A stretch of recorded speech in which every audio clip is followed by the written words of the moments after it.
Citizenship Plus PSHAC teacher and a trade union representative. She has used her platform at the National Education Union to stand up against racist politics in the UK, most notably within education against the hijab ban attempted via WhatsApp and other platforms. Please do welcome Sister Latifa in a warm manner.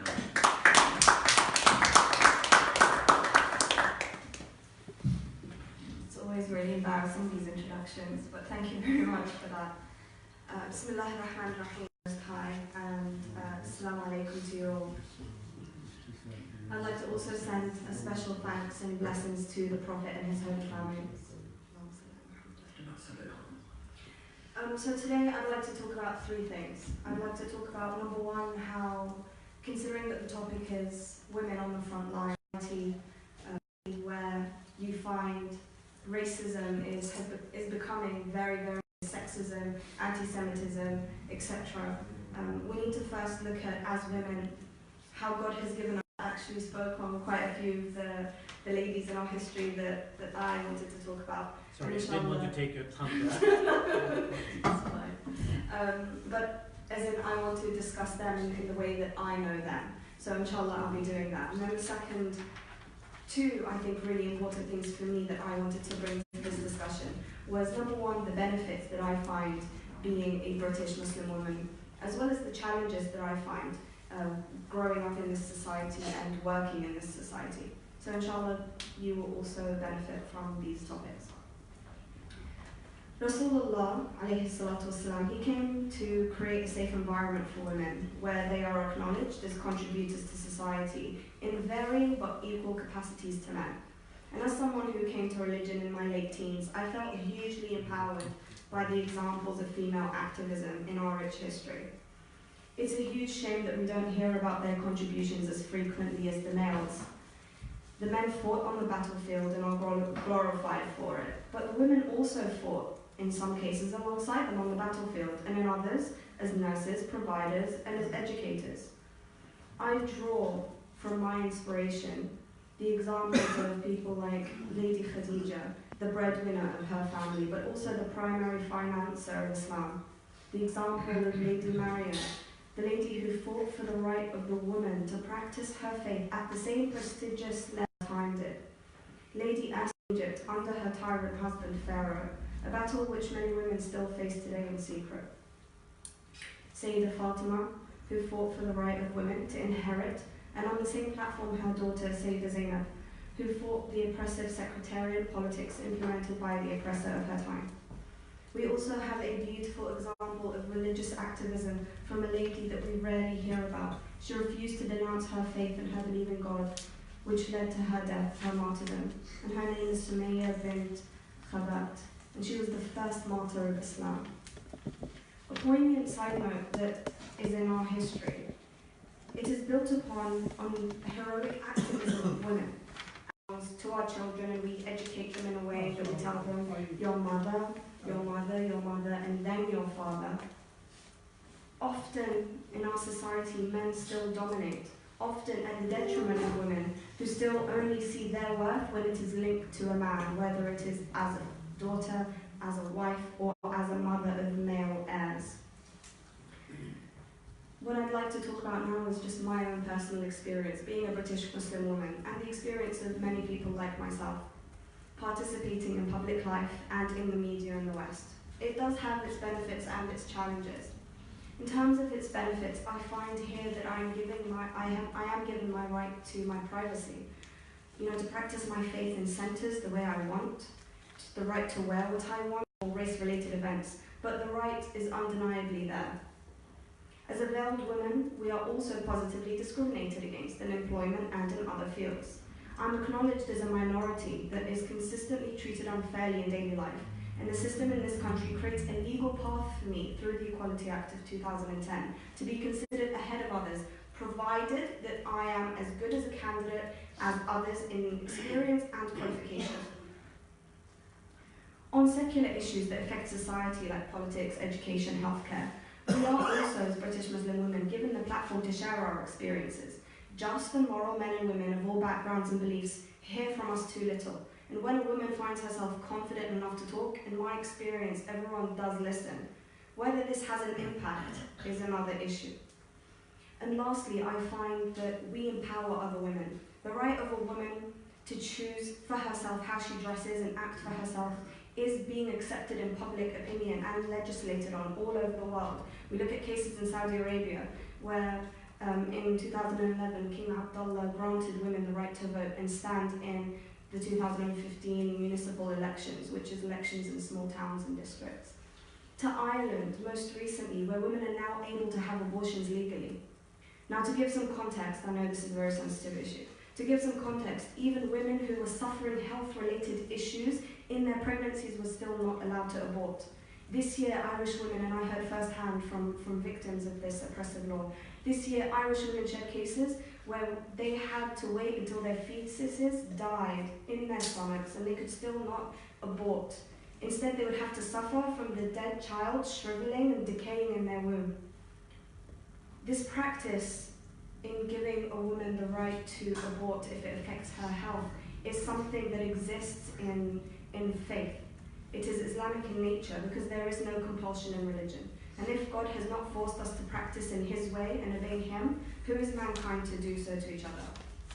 Now, in terms of the challenges, there are quite a few challenges, and I hope to be quite systematic in explaining them for myself.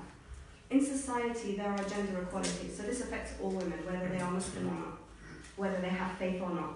And it's very clear in our communities. It stems from our submission to culture and customs, both Eastern and Western, and these things, they exploit women as the weaker gender. For example, the United Nations World Women 2015 report found that women in developing and developed countries worked longer hours than men, paid or voluntary for the same position. We look at the Geneva report of 2016, which found that women accounted for 70% of the world's hunger, yet they are responsible for more than half of the global food production. And within the UK, we find that there is a huge gender pay gap. For every pound a man earns, his female counterpart earns 91 pence. Now, these are not faraway figures, and we see their impact in our daily lives, both in the East and in the West. But the crisis Muslim women face is twofold. On the one hand, they're discriminated against because of their gender and their faith in wider society, by being denied employment in some cases, in most cases, or access to opportunities to advance it, as well as being verbally abused in public and physically attacked in the open. And on the other hand, they're being discouraged from participating in parts of public life from their own community. Oh, it's not a woman's place to be on TV, you should be at home. It is no surprise that hijabi Muslim women are considered the most oppressed group in Western society, according to government statistics, when the limitations come from all angles. And for these reasons, hijabi Muslims, women of faith, who express their faith publicly and visibly, are considered flag bearers and are called upon to combat this climate of fear. We need to be at the forefront of society, to wear complete hijab, to practice modesty and faith as an act of love for ourselves, for our faith, and crucially for other sisters who are empowered by the mere sight of us. We need women to be proud of their religious identity and not feel the pressure to conform to Western values and ideals of beauty. Hijab is resistance, it is strength, and we have plenty of hijabi representation in the fashion and makeup industry. However, if we're to dream of women of faith in power, we need to put down the brushes and pick up the pens. Arguably, this inequality makes it mandatory upon women of faith who are visibly representing their religion through modesty and other practices to be at the forefront. And inshallah, we can use opportunities like these events at Abroad. Also, yesterday's Muslim Women Conference was also an excellent opportunity for dialogue from women to men and vice versa, where we can create a unity amongst our own circles, but also a sisterhood that can slowly encourage each other to be at the forefront in our own fields. Thank you very much for listening. Assalamu alaikum.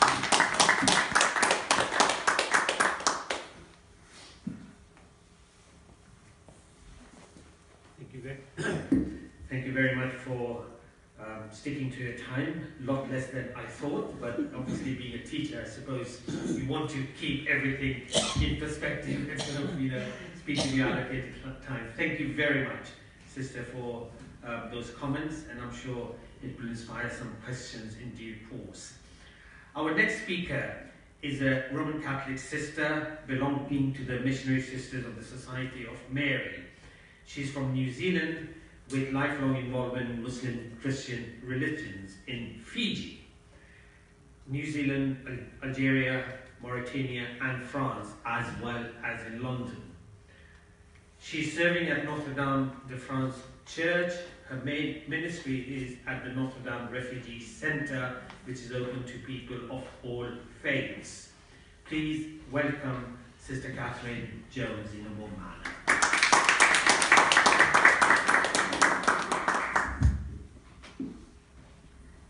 Thank you very much for that very warm welcome, Mr. Chairman. Assalamu alaikum. And particularly thanks to my two sisters at the end of the table. I loved your expression there, Latifa. It's time to put down their brushes and pick up their pens. In other words, to keep their ears open, but also to have the courage to speak and to write. And I would like to start off by telling you a story. I think you realise I speak a strange kind of English. I'll try to make myself understood. It comes from New Zealand. It's a funny kind of accent. I've tried to learn English since I came here, but we'll see tonight how I go. We have one lady who will be very happy tonight. She's from New Zealand. Are you a New Zealander too? Oh, no, look at that. You'd never escape us, Another Kiwi. Another Kiwi, that's right. Kiwi fruit. You may be happily surprised to know that I have a twin called Jenan Al Oraibi. We share the same birthday, but not the same year. And the story I'd like to share with you over the next few minutes is how we have journeyed together as a Muslim woman and myself as a Christian woman, a Roman Catholic nun, how we have journeyed together in the sense of standing at the front line. We've had some interesting front lines, mostly in New Zealand. She's a New Zealander, a New Zealand-born Muslim, whose father is Fijian of Pakistani origin, Khan, and whose mother is Dutch, from the Netherlands. And they met when Mr. Khan went to study in the Netherlands. They married. They didn't feel free enough to return to Fiji, and they migrated to New Zealand, where their children were born, and where I have worked very closely with Jenan for the last 9 years. Together, we have worked at living our faith together in a multicultural and a multi-religious society. And as I was preparing for something to say tonight, I remembered a famous theorist of religious development, if I could call it that, by the name of James Fowler, who writes about stages of faith. And Jenan and I and some of our Jewish colleagues had some, and Buddhist and Baha'i, had some good discussions around the development of faith. What does it mean to live by faith as a Muslim woman, as a Christian woman, as Baha'i, and so on? And when you look at Fowler's stages, he starts off, there are 6 of them. And you're all familiar with the way that little children, up to about the age of 6, can engage in religious stories. They love hearing stories about Noah and the flood, and Moses going up the mountain and picking up the 10 Commandments and having a big fight when he came down, and the stories that are rich there in the Christian tradition and also in the Muslim tradition. They have a great imagination, they can draw them and so on. And then children move into about the age of 7 or 8, and if you've taught children at that stage, you know what I mean. They move into a literal phase of faith. In other words, the flood was a flood. The creation in 7 days was Monday, Tuesday, Wednesday, Thursday, Friday, Saturday, Sunday, God rested in the Jewish Christian tradition. Very literal in their faith. And this continues for a period of about 5 or 6 years until the third stage when the peer pressure of teenagers means, okay, you all have to go off to the mosque, you go off to the mosque today, or other religious events. And you do it because everybody goes. It's kind of a cultural group faith. And I highlight those three because the next phase, from about the mid-20s, and I'd be interested to hear, which you mentioned, Latifa, earlier, that you came to religion in your late teens, okay? And this is perfectly on target. Late teens, early 20s, mid-20s, we move into either a personally chosen faith, or we take the risk of putting it aside. Oftentimes, with great anguish on the part of our families or parents. I can remember several years ago working in France, living in a fairly Muslim quartier on the outskirts of Lyon, Saint-Priest, and our neighbours upstairs, down below, all around the place, predominantly were Muslim. And one day, we got into a conversation, and the man's name was Mohammed and his wife was Maria. And they said, it's just terrible with our kids. They just don't want to hear anything about religion anymore. And Rehana and I were blessed in our late teens, mid-20s, to have made a choice about faith. And it was that time that she chose to wear the hijab, and a visible sign of her profession of faith, shahada, as a Muslim woman. And about the same time, different part of the country, I made my religious profession, as we call it, as a sister. I'm not a nun, I'm a sister. And while we used to wear a veil 30 or 40 years ago, we wear civvies, and our visible expression of our faith and our commitment is a very small, you might say insignificant, but it's the cross that we wear as a sign of our profession. And that's the time when, just recently, I heard very sad news about a former colleague of mine in New Zealand who's been diagnosed with advanced cancer. And he said, I want to make it to my eldest son's 21st birthday at Christmas. He's only in his mid-50s and he's got 3 boys, one coming up 21 and 2 teenagers. I want to make it for his 21st birthday. And his son, a few months ago, has said, if this is the way God is treating my father, I don't want to have anything to do with religion. I'm an atheist. Dad, I'm an atheist. 21-year-old. The rebellion phase. And only God knows, and I mean that sincerely, what will happen to this young boy. Maybe he will come to faith. Maybe the trauma of his father's death, because it's an irreversible cancer, may heal him or it may embitter him. But this is the choice that we all face. And if I can see a few people nodding, and I think you'll all be able to look back to your own history in that late teens, mid-20s and upwards, when you come to a personal choice. You know the ambiguities, you know the risks, but this is something I want to do. And from that, we all move into a 5th stage, which James Fowler indicates as mystical.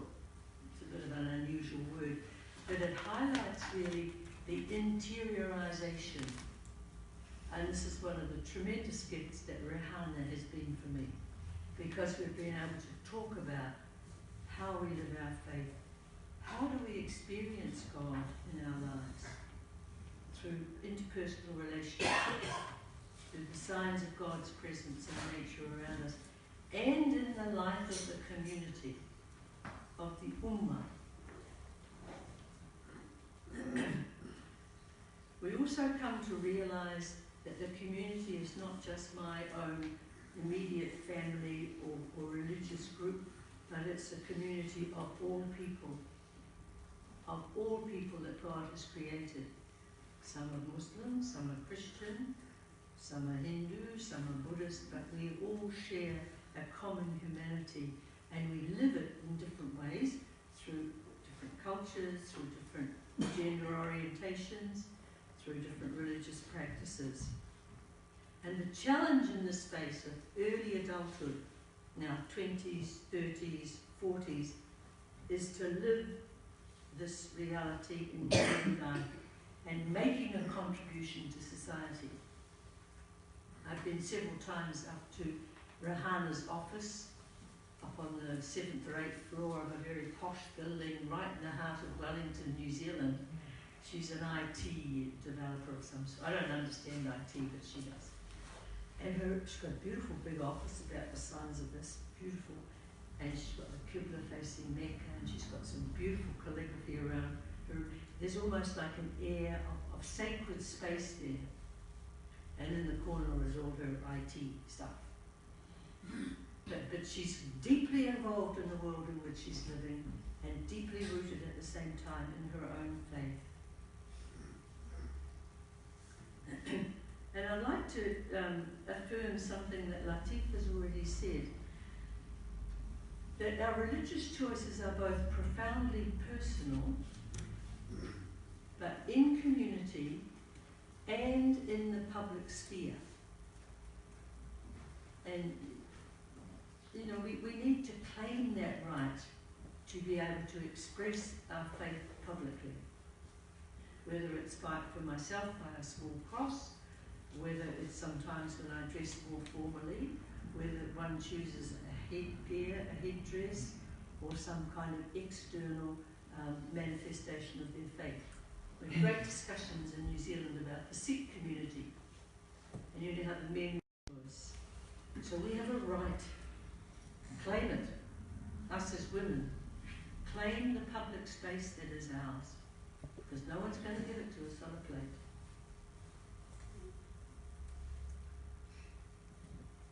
And then there's a final stage that they talk about, 2 minutes, that's good.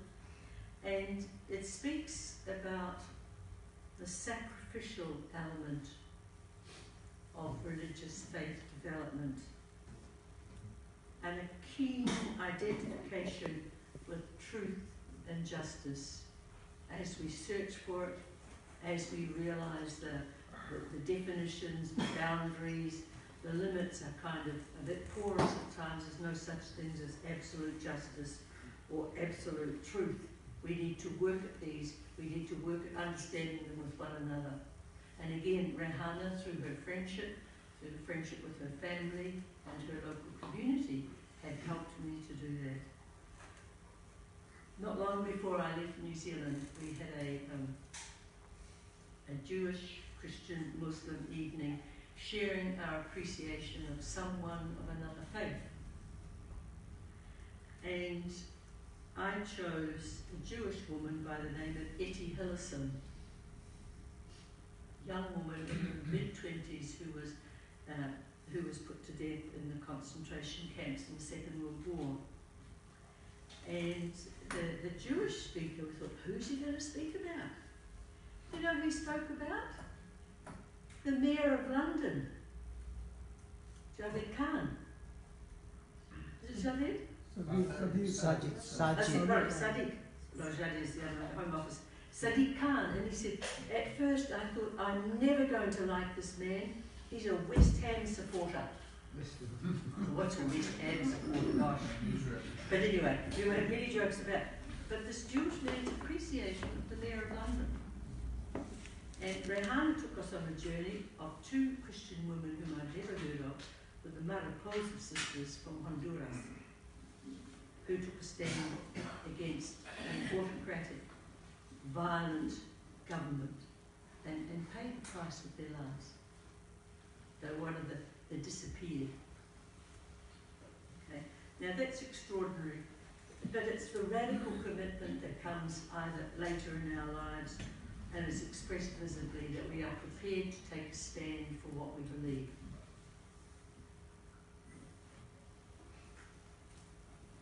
So just running through those stages of faith, if you like. We've got the childhood and adolescent faith being imaginative, literal, and then the sense of peer pressure, and then part of being an adolescent, early our 20s, breaking out of that, including our parents sometimes, moving into a faith of personal choice, a faith that gives oneself to others and is ready to make a bold step. And a lot of this, just finally, 1 minute I think, with Rehana and her community, we work together on projects for the good of society in refugee resettlement, and that's something I'm really privileged to be able to do here in London as well.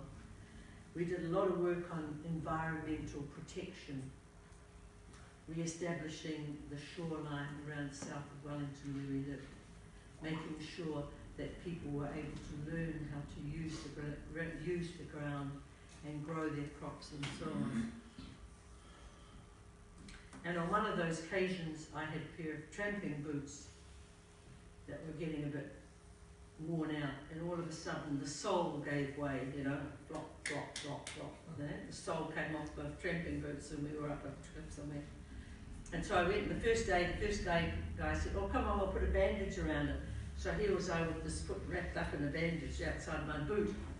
And someone said to me, you mustn't lose your soul. Pun. You mustn't lose your soul in an interfaith collaborative work. And we had a few laughs over that. But again, it was our commitment to making the reign of God real where we were. Rehana and I, with our group, have also shared spiritual experience of silent retreat days, particularly with the Quakers and the Baha'i, who teach you what silence is and how to find God in that silence. And finally, the observation, and I use the word observation, of others at worship. And when Christians go to a mosque, we were invited to go to a mosque, sit with the women and sit down the back, heads covered, respectful silence, observing but not participating. In other words, respecting the Muslim space, and it was the same when we offered hospitality in our Christian spaces. Sure. I think that's about as far as I'd like to go at this stage, but we'll have some further conversation, I hope, around the way that we encourage one another to take and to claim the public space that is ours, rooted in our own faith. Thank you.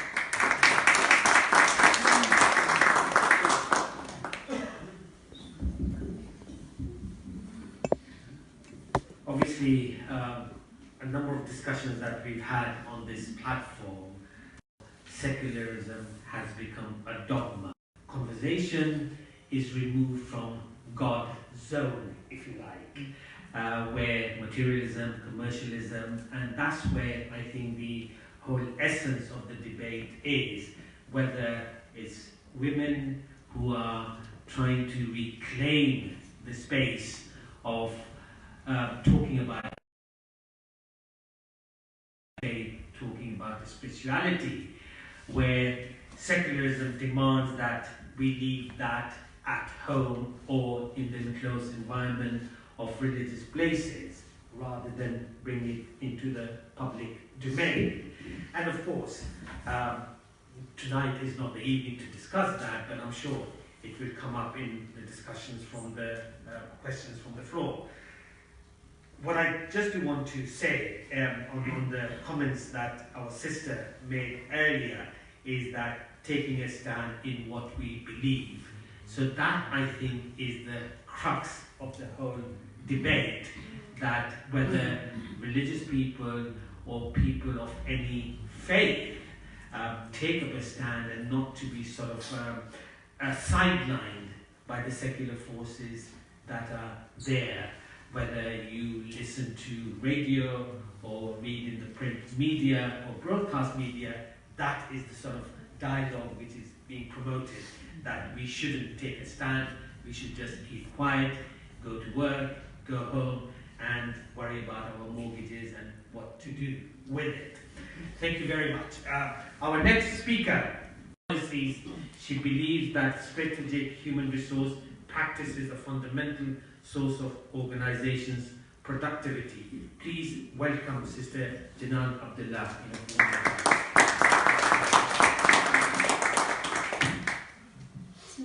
Gentlemen, brothers and sisters, good evening to all of you.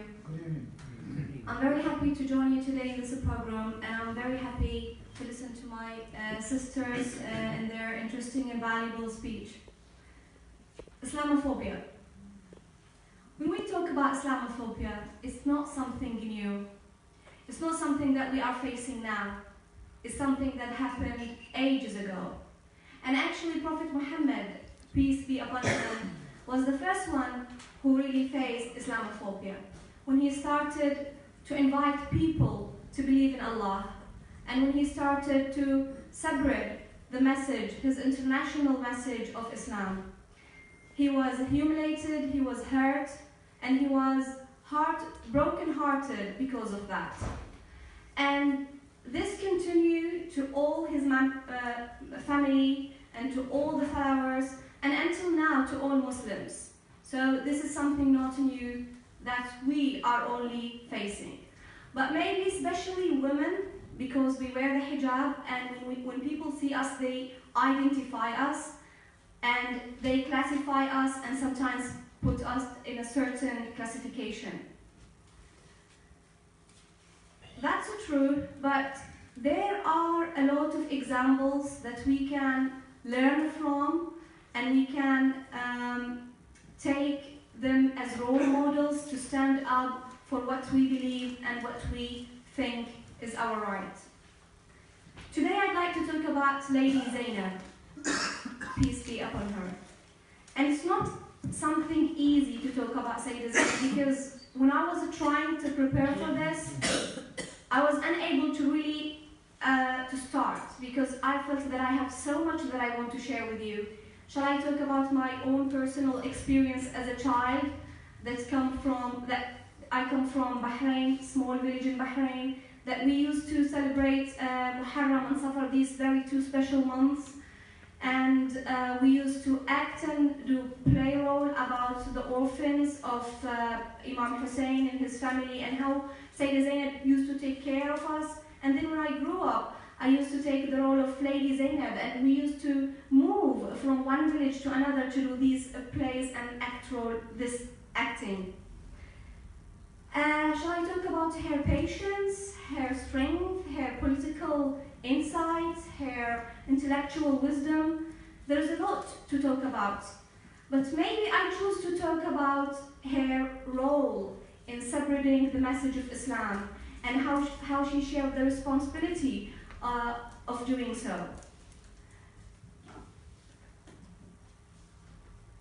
Her famous sermon in the court of Yazid, she made the history at that time. She made the history when Yazid was trying to underestimate her and make fun of her and say, now we killed all the member of your family, what do you see? And I'm sure you remember what she said. She said, I saw only beauty. Everything that comes from Allah is beautiful. And that was a great lesson for me, that through my life I tried as much as I can to really remember that. And sometimes I cannot realize that someone, a human being, that just saw what she saw, can say this, can say, I saw only beauty. And I always try to explain this to my daughters, to share with them this. And I want them to live the experience that I lived as a young girl, that I want to share with them how we started to feel that Sayyidah Zainab is our role model and superhero. I still remember when I was a little girl and I had some kind of nightmares, I wouldn't open my eyes, I would close my eyes and imagine that Sayyidah Zainab came and helped me and saved me. And that's how we are attached to Sayyidah Zainab salamullahi alayha. When Yazid was trying to really underestimate her and make her in a weak situation, she stand up and she said, وَلَا تَحْسَبَنَّ الَّذِينَ قُتِلُوا فِي سَبِيلِ اللَّهِ أَمْوَاتًا بَلْ أَحْيَاءٌ عِنْدَ رَبِّهِمْ يُرْزَقُونَ. Do not think of those who are killed for the cause of Allah as dead. No, my brothers, my families, all these people are not dead. They are alive with their Lord, and receive sustenance from Him. And not only Sayyidah Zainab, when we talk about Sayyidah Zainab, we only remember what happened in Karbala. But actually, she was an important figure even before that. During her father's regime in Kufa, she used to give valuable lectures about Islam and Quran. From whom Muslim ladies took advice regarding questions about Islam, moral instructions, and general ethics. So that was her role. But unfortunately, we don't know much about her. What is our role? What about us? We all have hating the people about Sayyidah Zainab. Because what I think is happening is we are cocoon her to ourselves. She's not only for us. Because I believe in this time, lots of people who are going through very difficult time, who are suffering from mental health issues, who have suicidal thoughts, if they know about the story of Sayyidah Zainab, that will help them, that will inspire them. The story, and I think we should do more studies and more researches and more academic reports, if I can say, about her, because absolutely there isn't enough. Let's be courageous and share what we think to everybody and not worry about the judgmental opinions of others. I remember in 2010 when the political uprising started in my country, I found myself in the middle of that once of a sudden, not because of anything, because my husband is a human activist, a human rights activist, and is a famous blogger. I found myself in the middle of that, risking my children, my family, my career. And at that time, I had to make choices. And I know that these choices will affect my children, my family, and my career. I remember lots of channels, international channels, BBC, Al Jazeera, name them. They wanted to interview me. And it was very critical and dangerous to do so. But I decided to speak about my husband and about all those prisoners. And I remember the BBC reporter asked me at that time, "Aren't you afraid?" And I said, "Yes, I am." And he says, "Why are you doing this then?" I said, "I wouldn't feel myself if I am silent. It wouldn't be me if I'm silent." And I remember at that time, I went to travel to my brother who lives in Qatar, and he told me, Al Jazeera wants to interview you. And I did that, and my mom was very, very angry on me. And she said, "I don't think what you did was right. You have a mission. Your husband is in prison, and you have a mission now to take care of these kids." And I felt in a way, my mom is right in a way, but that was not me. I wouldn't take that choice. Now, soon, millions of believers will make their way to Karbala to relive the experience of Lady Zainab. They will walk long distance to reach Imam Hussein's grave. And by this opportunity, I'd like to invite all of you to take this opportunity to educate yourself and to inspire your minds, hearts, and souls, and all your life to read more about Sayyidah Zainab, to know more about her, to really consider her as an inspiration that will help you in so many aspects in your life. Assalamu alaikum. Thank you very much, Sister Jenan. Very touching, very sort of inspirational, and certainly the person that you chose to talk about, Sayyida Zainab, is really an individual that was Husseinias, and particularly just the Shia circles, if you like, even the wider Muslim community, perhaps have not heard of who Sayyida Zainab is. They know about Khadija and Fatima and other, but not certainly Sister Zainab. So putting Sayyida Zainab on the agenda, I think is very, very good. Thank you very much. And I think what you described also shows very clearly how the oppressors also understand the name Sayyida Zainab. If you recall, back in the early 80s, when Saddam was in power and he brutally killed thousands of people, one of the greatest scholars of that time, Sayyid Bakr Sadr, was martyred, and he also killed his sister, Sayyida Huda.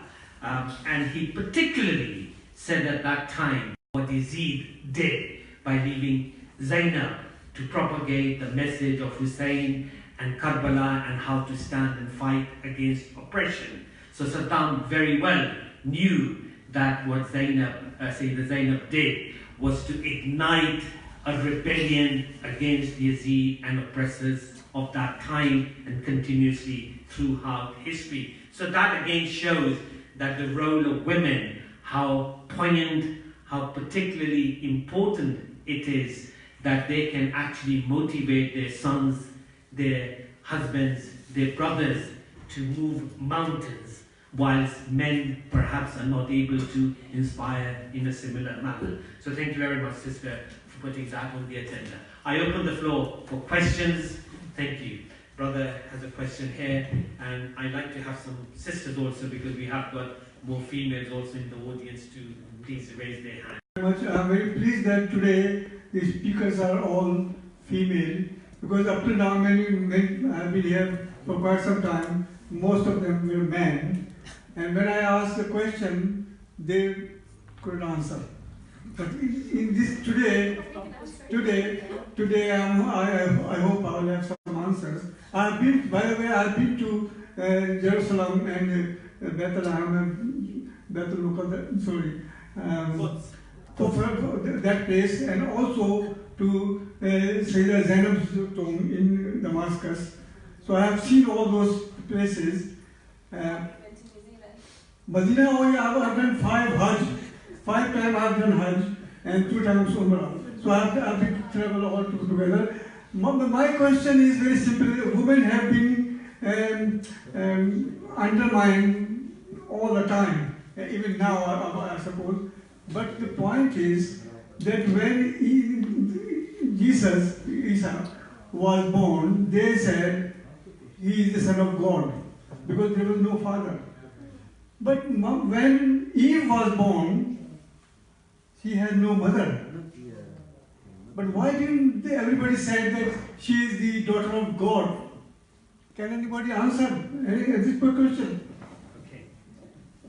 I'll sort of phrase it. Can I take a couple more questions, and then I'll come to... yes, sister there, please, and I'll come to you. Thank you very much for sharing, especially your personal experiences. I'd like to ask 2 questions about hijab.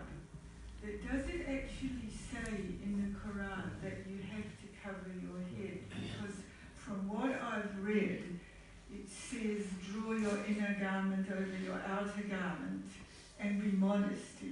Nowhere does it actually say you have to cover your head. So maybe this is like a cultural interpretation of what it means to be modest.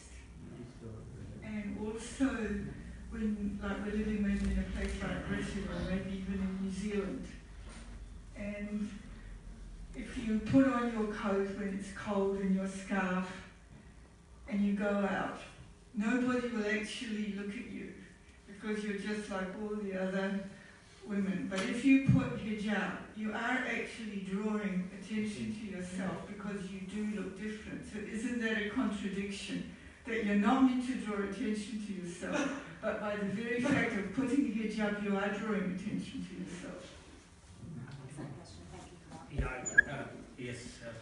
quickly, and then I'll come to the next topic.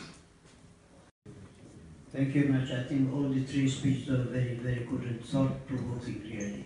And I think two problems. One is not only the Western attitude towards Muslim women, but I think much more important is the Muslim men's view of Muslim women. And it is an internal problem first, and very importantly. I suppose most Muslim men, and particularly ulamas, whether they are whatever the school of thought they have, and they tend to restrain Muslim women, and which doesn't help us really. And that's my short Sister Catherine, by the gentleman on if Jesus Christ had no father, therefore he is Son of God. Hence, Eve had no mother or father, if you like, and both Adam had no mother and father. How does that sort of gel in? I'm really stepping out of my competence here. I'm not a scripture scholar, but the Christian understanding of the creation of Eve is that she is created from one of Adam's ribs. Because Adam was looking for a soulmate, someone who would share his life. It's a story, but it shows that the humanity and also the equality of man and woman. So in a sense, she is created out of this earthling, which was not a man as in terms of a male gender man, this earthling, so that men and women, male and female, were created equal by God to be a helpmate, to support one another, to be with one another. That's my understanding of a Christian reading of the book of Genesis. Yeah, but that's not the answer. That's not the answer, but that's the only answer I know. I think You certainly can't say she's the daughter of God in a very broad sense. Yeah? I think the sister was very sort of good. No, not diplomatic. I think what was very good that it's not her domain of speciality. So that was very kind of you to sort of tread on that sort of question. That's the way Yeah, sure. Yeah, thank you very much. I'll come to Sister Latifa, because she wanted to address the question. Is that where does in the Quran it mentions that women should cover their head, and also the whole concept of whether wearing a scarf really is actually drawing attention to women more so. So perhaps if you'd be kind enough to address that question. So first of all, thank you very much for that question. It's actually been a while since I've had a discussion on this quite heavily in university for myself, but it's nice to actually and I'm sure Sister Jenan probably has a deep knowledge in the fiqh issues of this than myself. Fiqh meaning the legislation that is found in not only the Quran but in other sources, and that's actually the answer. We don't take our legislation or our guidelines only from the Quran alone. We have quite a few sources of legislation, and they come from how you'd case law. So you look at the constitution in the UK, it's not just Parliament who legislates, also the judges and how they legislate. We take from more than one source. So it does not need to come from the Quran directly. The Quran does discuss, you must look at the verse in the Quran with some context. The women in Arabia were covering their hair at the time. So half of their hijab was already complete because this was there. What was not complete was that their chests were on show, in which then Allah subhanahu wa ta'ala commanded the believing women, take this and now drape it over your chest also. Which is the verse that you quoted. Would you like to add anything to that particular question? Not really. You can go ahead with the other. So the second part of your question was that isn't hijab a contradiction because by virtue of putting it on, you are separating yourselves from other people. So first I'd like to look at that from a historical context. Actually, historically, all women wore scarves, whether it was, or covered their hair, whether it was Jewish women, Indian women, Christian women, women of all faiths and backgrounds. It was something that was done, it was something that either came from an identity, from their own culture. I would actually say that although society has moved on and changed in terms of what they think a woman should be doing, whether it's a hat or no hat in church or outside, we have just been very consistent in following our practices. And yes, that may draw attention, but I think that attention is a very positive thing to look at. You know, you don't look at a flower and it's standing out. You just think, okay, that's very beautiful, and you can leave it there. The intention behind any action is what we should be thinking of. Is the intention to wear hijab to attract attention? In some cases, yes, there are some women who wear it. It is extravagant, and it is luxury, and it is enticing. Whereas other women, with their intention, it is for modesty. And I think that is, the distinction is very clear. Anything with the intention of being modest, and a woman who wears anything with the intention of attracting attention. I hope that's a sufficient answer. Actually, what I do find, sister, quite often is, especially the Middle Eastern sisters come here and they're wearing Gucci and other branded scarves. You know, so I mean that I find really quite peculiar at times. Anyway, I don't know. I mean, it's just sort of more commercial. Earlier, it's sort of commercial indication that, you know, I can afford an expensive scarf. That's what I meant, peculiar in that context. But not only that, I think what you were talking about also was the, you know, recent Ofsted head talking about girls wearing a scarf at an early age, that it would sexualize them, which I think you spoke on that as well at the NUT conference, that in reality, and you answered. Sister Jenan, the question that was raised from here, Western attitude to women, it's not really the Western attitude, it's perhaps Muslim men's view of women, and particularly, are there any sort of restrictions placed by the ulama themselves, rather than sort of giving the women the freedom of wearing the scarf, or you know, speaking at mixed seminar like this, if you like. Perhaps.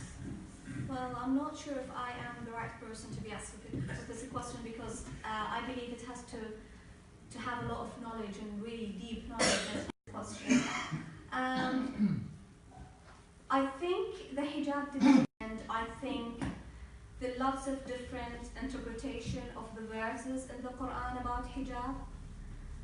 I personally that I wear hijab and my daughters wear hijab, but at the same time, when I see another Muslim woman, I like to respect her the way she is, and I always try to not go into this conversation things that unite us as a.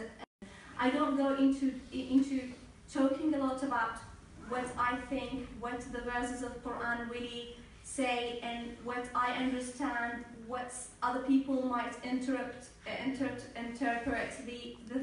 verse of Quran and the hijab. So I'm sure maybe one of the audience can answer your very valuable question here, but I'm sorry that I don't have the full knowledge to answer it. I just talk about what I do when I deal with the situation. Chair, can the other two sisters comment? No, I can't get everyone to comment on each question. Please, with due respect, brother, I can't do prayers. In the Quran, it says pray at morning, afternoon, and evening. But it doesn't say that in what action, what manner it should be performed, how it should be done. It's not clear in the Quran. That is only how the Prophet used to do it. That's how the Muslims practice. So quite often the question comes, is this in the Quran? Is there a verse in the chapter to quote a particular action that the Muslims are doing? But the reality is that it quite often does not say. Therefore, what the sisters were saying, that legislation, practice, what the Prophet did, is often the policy that is implemented, and that's how the Muslims follow.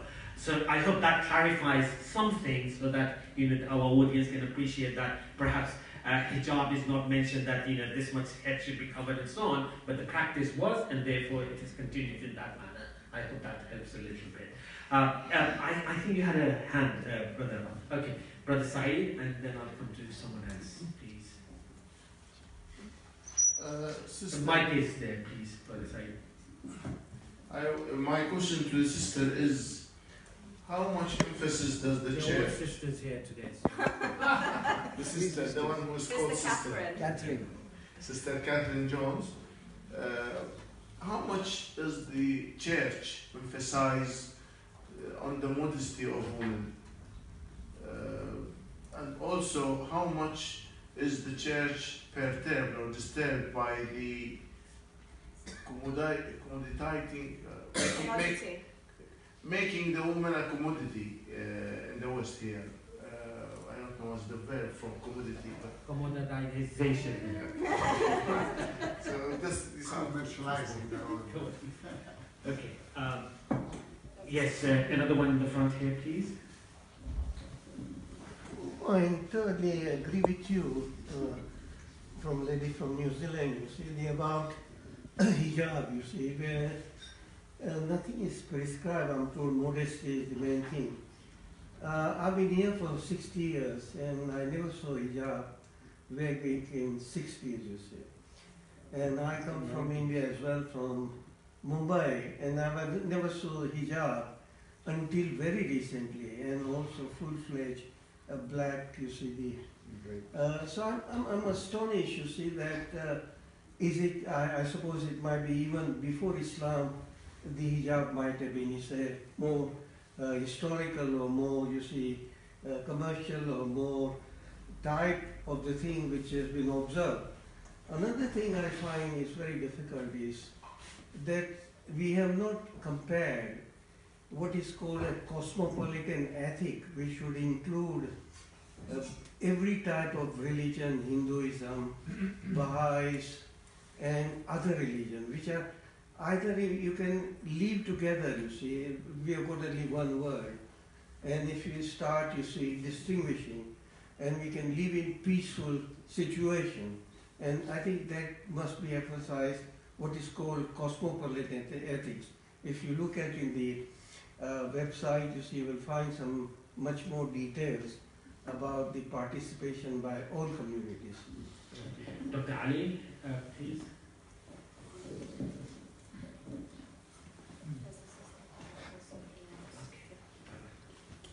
Thank you for the three valuable talks by the three prominent ladies on the panel. For hijab, I have got actually one comment. Modesty is the principle in Islam for ladies. And I believe it's in all religions. That can take different forms. I'm sure at the time of the Prophet, the hijab was different from what the ladies on your left are wearing now. But modesty is the principle. And the other thing is, when I talk to non-Muslims, I say, I don't take the religious argument, I tell them the freedom argument. A lady can wear whatever she believes she wants to wear, for whatever reason. Would it be religious, for weather precautions, if it's cold, or anything. So the hijab is not an issue really. And it is not a main thing in Islam. And I like actually what you said. When you see a Muslim woman not wearing the veil or the hijab, it's up to her. We are all sinful. And God is all forgiving. And this is not a main kabira, min al-kabair, the big sins. So I don't know why that issue of hijab took all that conversation. And I was in Washington one time and I said, in the Western society, we gave women the right to go on the nude, or the beaches and all that. So why do you deny our women the right to cover themselves? So that is simple. As for the religion, actually, I was always wondering why in the Fatiha al-Kitab, the first chapter in the Quran, we say, إِيَّاكَ نَعْبُدُ وَإِيَّاكَ نَسْتَعِينُ. You, our Lord, we only worship you, and we seek your assistance and support. I said, why? I mean, we worship God. Why do we need His support? Until actually I knew that when you believe in God, you face a war, the Islamophobia. And I'm sure that Jesus Christ, peace be upon Him, faced the same thing. People were against him, and Moses, people were against him, and he had to escape Egypt and go to Palestine. So when you believe in God, you face a war from the non-believer and atheist. I don't call them secular, actually, because I believe Islam came with the supreme secularity in the verse, La ikraha fi din. There is no compulsion in religion. So this is the real secularism. You choose your religion, you are free to practice what you want, and there is no compulsion in religion. So we can't enforce our beliefs on others. Thank you. Thank you, Dr. Ali. Sister at the back. Thank you for pointing that out. This is a question for Jenan. When I just want to pick on the point when you said about, say, the Zainab, she can be used as a role model, people who are depressed or people who have suicidal thoughts. But I just want to know, how can you connect people who are not Muslim or perhaps not Arab, who don't know this woman, her story happened like 1,500 years ago, like a long time ago. How do you get people who are in like the base of depression, they're so depressed or they feel so suicidal, we help these people connect with such a woman? My question. Thank you. All right, I'll come to. Maybe you take a final question from. Okay, all right. As you're being, as you're guiding me to do that, I'll do that. As ever. Yes, I was wondering if the sisters might agree that modesty is for men and women. Absolutely. You mean we have to have hijab also? Hijab is for everybody. We have in the Arab words of hijab. Okay, Brother Said raised a question, church and modesty for women. Perhaps you could comment on that. Church teaches is a Christian virtue, as a way of behaving, both for women, bodiness of sexuality, that we are sexual beings, and modesty is not only in dress, but it's in clothing, it's in speech, it's in actions, it's the way we relate to one another. Okay, so modesty in a Christian understanding of the church's teaching is something quite big, and it certainly includes clothing. But it's based on the fact that we respect not only our own bodies, our embodiedness, but we also respect the other person as well. And then your other, is it okay there? Yes. Yeah. And then the other question that you raised relating to that about women as commodities. I think you realize now, if you read the media, that in the Catholic Church we are, and it's an abuse of minors, it's an abuse of women, it's sexual abuse, it's abuse of power, it's one of the most serious aspects of what we would call social sin, and it's very painful for us to be living through this real core mutual respect. It's also related very much, I just touched on two areas that I'm involved in here in London, and that's with the trafficking of persons, whether it be for the sex trade, for prostitution, for child labour. One of the frightening things about living in Leicester Square is that I look out my window and I can see guys whom I think are there trafficked for labour. Labour trafficking is making people a commodity. And the first signs, as my brother pointed out, no safety helmets, no safety gear on their feet, no protective gloves, no protective clothing, and these guys were handling buckets of boiling tar that were being lifted up by a makeshift pulley up to repair the roof on the houses next to us. Okay. So this making of people a commodity is anything that goes either with regard to sexuality, with regard to work, with regard to the language that we use in dealing with one another. So it's a huge, huge area, but it's one in which we can live and support one another as we try to discover more respectful ways of relating to one another. Thank you. Thank you. I'll come to you, Sister Latifa, and combine two questions, perhaps if you could address them together. One, the gentleman raised the question of cosmopolitan ethics and living together, and hijab is perhaps a new innovation in the recent past.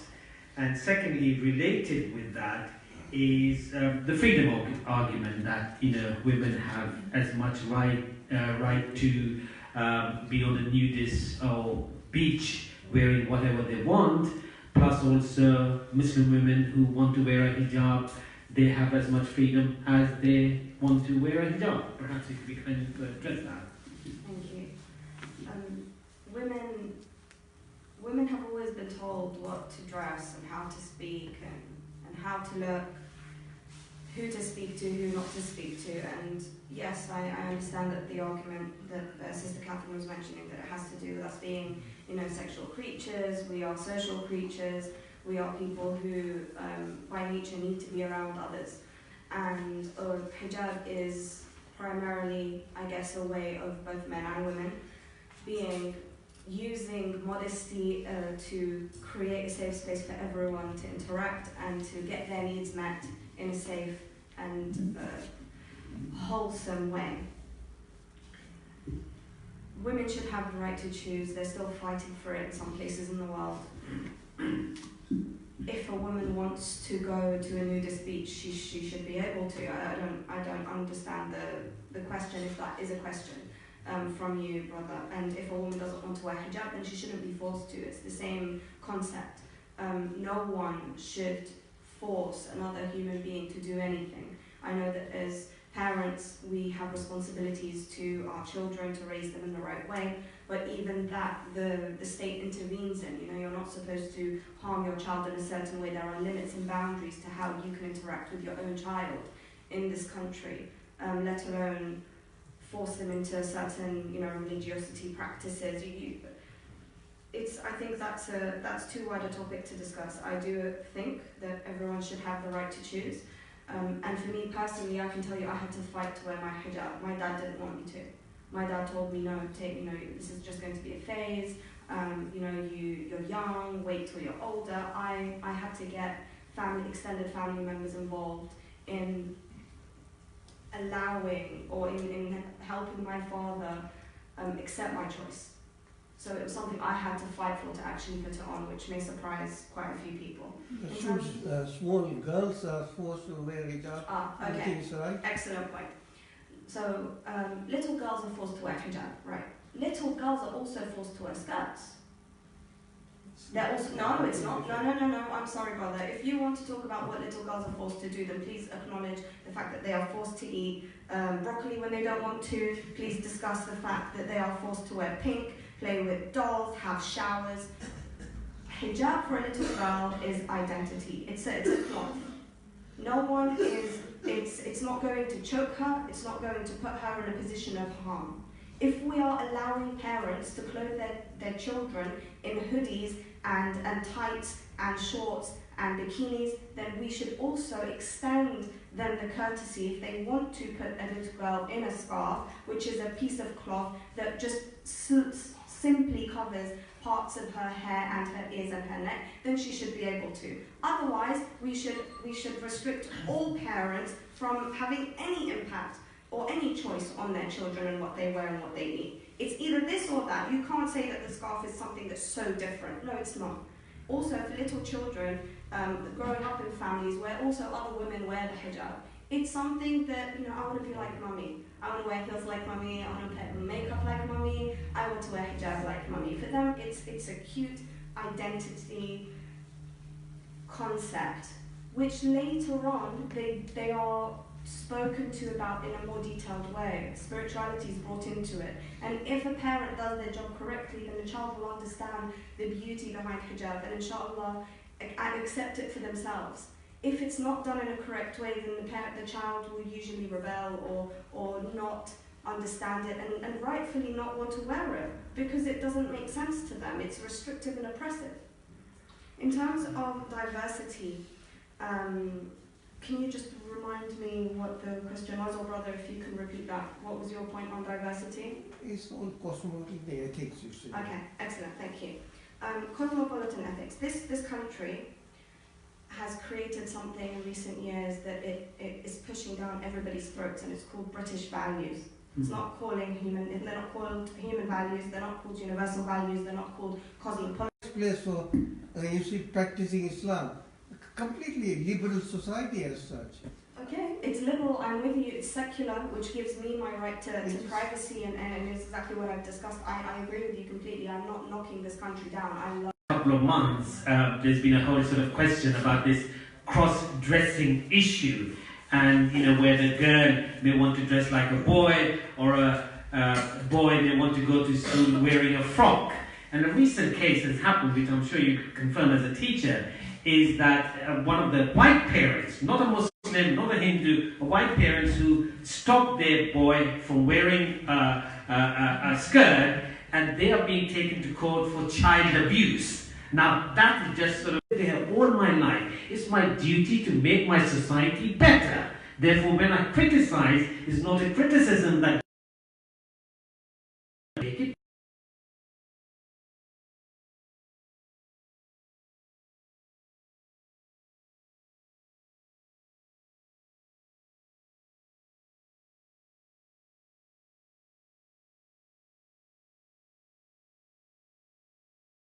And I think in your presentation you talked about superheroes, and the challenge is that Beyonce and Shakira are being promoted as superheroes. So in that sort of narrative, how can we promote Sister Zainab as a superhero? Thank you, Zainab. Thank you so much for your question about Lady Zainab. And I agree with you, there will be a difficulty. Like in this Muharram, I attended so many lectures talking about how can we talk about Sayyida Zainab, and how can we, I question myself, how can I do this? To me personally, I find it difficult to come and talk about what I believe, what is my religion believe. I feel like I'm exposed or what I think on others, and I find it really very difficult, especially because we are not practicing this. Now, the answers or the solutions that I came, because I have the same question, that we have to put more effort into practicing that, and we have to be creative. Like, for example, my daughters at a school, they ask them to write about, for example, superhero, and I just suggest, why Mama we don't talk about Sayyida Zainab? Though I find it difficult, or how did we do this, but I think when we practice this, and we really help our children to talk about this, just like when we talk about, she chose to talk about Rosa something, exactly, Rosa Parks. So I said, Mama, do you think I can help you on that? We can watch some videos, I can even act for you, and you can write my role play. And then I'm in a conversation now, and I'm like, I want to, impose what I believe in, or my religious figures into the conversation. I found it, I'm always worried that this person will, take a step back, and to be brave. I think these are the things that we have to focus on.